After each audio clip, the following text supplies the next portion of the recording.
Pacific Venturi. Bienvenue dans ce nouvel épisode des Pacific OE, ton podcast d'analyse de l'actualité globale et locale qui t'aide à naviguer efficacement dans ce monde changé. Pour beaucoup de Polynésiens, l'arrivée du mois de juillet sonne bien plus que l'arrivée des grandes vacances scolaires. C'est l'heure des festivités, des soirées à faire la fête, des régates de va'a, des concours de pêche et j'en passe. En gros, c'est le moment de remettre au goût du jour plusieurs sports et activités locales que l'on ne voit pas ou que l'on ne voit que très rarement en dehors de cette période. Pour en parler plus en détail, nous recevons Tiare et Trompette du groupe de danse Hey Tahiti. Bonjour à tous, aujourd'hui nous sommes en compagnie de Tiare et Trompette. Bonjour Tiare, est-ce que tu peux te présenter s'il te plaît? Yorana à tous, donc Tiare et Trompette de Zerville, chef du groupe Hey Tahiti et aussi conseillère pédagogique dans l'éducation dans la circonscription Papeete-Piré. Alors aujourd'hui nous sommes là pour parler à peu près du Heiva, de son évolution et de qu'est-ce qu'il est devenu aujourd'hui. Penses-tu que par rapport à ses débuts, le Heiva s'est aujourd'hui en quelque sorte modernisé? Alors, je ne vais pas dire que le Heiva s'est modernisé, je vais dire que le Heiva a pris une évolution autre que l'époque, tout simplement parce qu'une société évolue. Nous avons le développement du numérique aujourd'hui, nous avons le développement aussi des effets spéciaux.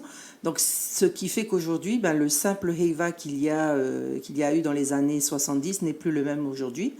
Et donc, on va plus parler d'une évolution que d'une modernisation.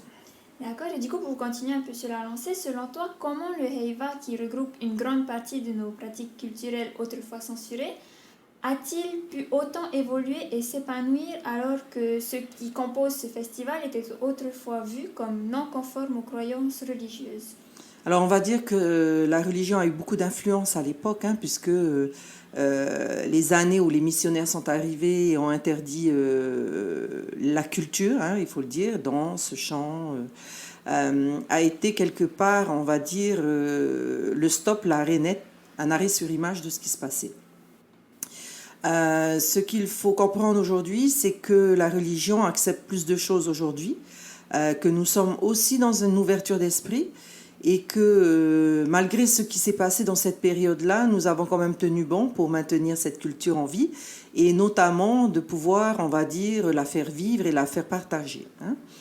Avant l'arrivée des missionnaires, la culture était prise autrement. C'était vraiment des rites, on va dire des cérémonies qui pourraient être à l'encontre de nos, on va dire de nos, comment on va dire ça, de notre façon de penser d'aujourd'hui, puisque c'était beaucoup d'orgies, beaucoup de danses sensuelles, très sexuelles, on va le dire, qui à l'époque n'était pas du tout choquant puisque ça faisait partie de la société traditionnelle. Est arrivée la religion qui a vu ça autrement. Et donc après, la reprise de la culture telle qu'il a été après l'arrivée des missionnaires a fait que nous avons eu un petit moment de, on va dire, de pureté, de moments où on est un peu puritain, on se préserve et aujourd'hui on est complètement libre de pouvoir danser comme on veut et sans que la religion nous condamne. Super. Et du coup, est-ce que selon toi, le Heiva et Tahiti a inspiré d'autres festivals du Pacifique tels que le Festival des Marquises ou le Festival Tapati de l'île de Pâques par exemple? Alors, je vais plus parler de rassemblement de Wharereira, parce que lorsqu'on parle d'un Heiva, on parle d'un concours. Lorsqu'on parle de rassemblement dans les archipels, on parle de rencontres. Il s'agit en fait de pouvoir partager des légendes, un patrimoine existant et de pouvoir le mettre à l'honneur. Donc, le Heiva n'a pas inspiré les autres archipels parce que les autres archipels avaient l'habitude de se rassembler. Par contre, il y a eu ce rassemblement qui a fait naître en fait cette communauté et qui aujourd'hui nous permet de dire que nous avons tous une particularité selon les archipels et que nous sommes dans l'incapacité aujourd'hui d'être en concours au Heiva. Donc il faut plus le prendre dans ce sens-là et d'accepter les autres particularités, les spécificités des danses de nos archipels que l'on ne peut pas mettre en compétition. Donc le Heiva reste le Heiva avec son concours de Ori Tahiti danse traditionnelle et les archipels ont ce qu'on appelle le Wharereira, qui leur permet à ce moment-là de pouvoir se rassembler et d'échanger. D'accord, merci. Et du coup, c'est bien connu que le Heiva est un concours de chant et de danse, comme tu le disais. Mais c'est pas que ça, c'est aussi les Tuarumahi, le Heiva Rimei et bien d'autres activités. Mais est-ce que au niveau, on va dire, local, ces activités qui sont en quelque sorte complémentaires du Oui. Heiva, sont-elles autant reconnues et mises en avant? Non, justement, je pense que c'est le bas qui blesse dans ce Heiva, c'est-à-dire que le Heiva met à l'honneur énormément au niveau du concours de danse et de chant traditionnel. Nous avons ce greffe à côté, ces activités, les sports traditionnels, le Va'a, qui est aussi tout à leur honneur, mais pour ma part, en fait, je trouve qu'on ne le communique pas suffisamment. Aujourd'hui, nous avons besoin de plus de visibilité sur le sport traditionnel. Nous avons besoin de créer un festival du Pacifique des sports traditionnels, puisque Tahiti est le berceau aussi de ces activités sportives d'antan. Nous avons besoin d'en faire aussi un zoom réel sur le Va'a, parce que le Va'a aujourd'hui reste quand même le sport de glisse et de maritime le plus important que nous avons dans notre histoire, en plus du surf.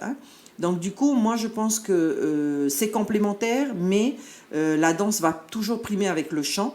Et donc il faudrait trouver en fait un équilibre, parce que comme tout commence en même temps, alors si bien qu'on a la danse qui démarre, le sport traditionnel, l'un après l'autre, l'un sur l'autre, et en fait je sais pas, il faudrait trouver en fait d'un commun accord vraiment un événement fort, une fois tous les 2 ans pour le sport traditionnel.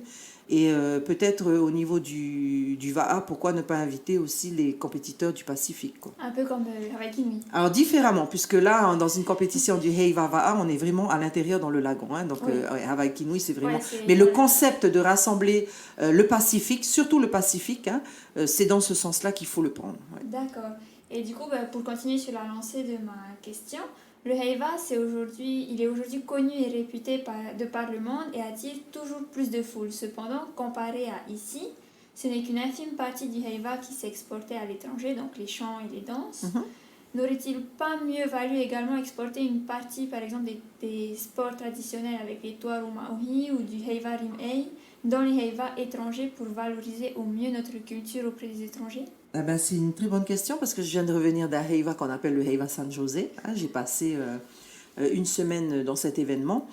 Et les artisans sont mis à l'honneur, mais ce sont des artisans, on va dire, qui sont libérales, c'est-à-dire des gens qui vont eux-mêmes financer leur voyage avec leurs marchandises et qui se déplacent.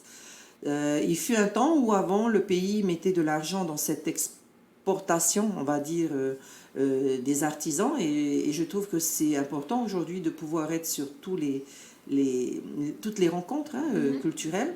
Mais la difficulté aujourd'hui, je ne pense pas qu'elle est dans l'investissement du départ, mais c'est surtout dans la manière dont on va mettre en lumière ces artisans. Parce que dans un concours où j'ai été invitée comme juge, autour il y avait des stands, et du coup en fait on est vraiment dans un côté commercial très fort. C'est business is business. Ouais. Donc on n'est vraiment pas dans le moment de transmission. Si on veut être comme ce qui se passe actuellement avec le Heiva Rimai, c'est d'avoir des ateliers où on va créer des bijoux, où on va partager une technique ancestrale de tressage. Ça vaut le coup de le faire, parce que du coup, ça marquerait fortement cette richesse qui nous appartient. Ouais. De ne pas avoir peur de transmettre et de ne pas avoir peur de montrer. Alors que lorsqu'on voit des stands où c'est simplement des produits à vendre, quel est l'intérêt finalement? Ouais, parce que là, on est vraiment dans du business, quoi. Et si on veut être porteur de messages et porteur justement de cette richesse que nous possédons, c'est d'offrir après, d'aller plus loin sur les ateliers de confection et d'initiation. D'accord. Merci Thierry, c'était intéressant. Merci, avec plaisir. Donc, comme l'a souligné notre invité, le Heiva est un événement fort et culturel. Cependant, il est assez axé sur le concours de danse et de chant. Donc, si nous souhaitons mettre en lumière davantage les activités sportives que regroupe notre Heiva, il nous faudrait sûrement créer un autre festival dédié entièrement aux sports traditionnels où ceux-ci seront mieux valorisés. Et toi, qu'est-ce que tu en penses? As-tu d'autres idées à nous soumettre? En tout cas, si cet épisode t'a plu, n'hésite pas à le partager avec ton entourage et à le noter ou le commenter sur ta plateforme de podcast préférée. Et si tu veux en savoir plus sur le sujet du Heiva, n'hésite pas à aller voir la newsletter Tehoe sur ce thème. Tu peux la retrouver sur notre site internet pacificventuri.com et tu peux également t'y inscrire pour ne jamais manquer un numéro. Je te retrouverai donc la semaine prochaine pour un nouvel épisode, un nouveau thème. Prends bien soin de toi. Nana!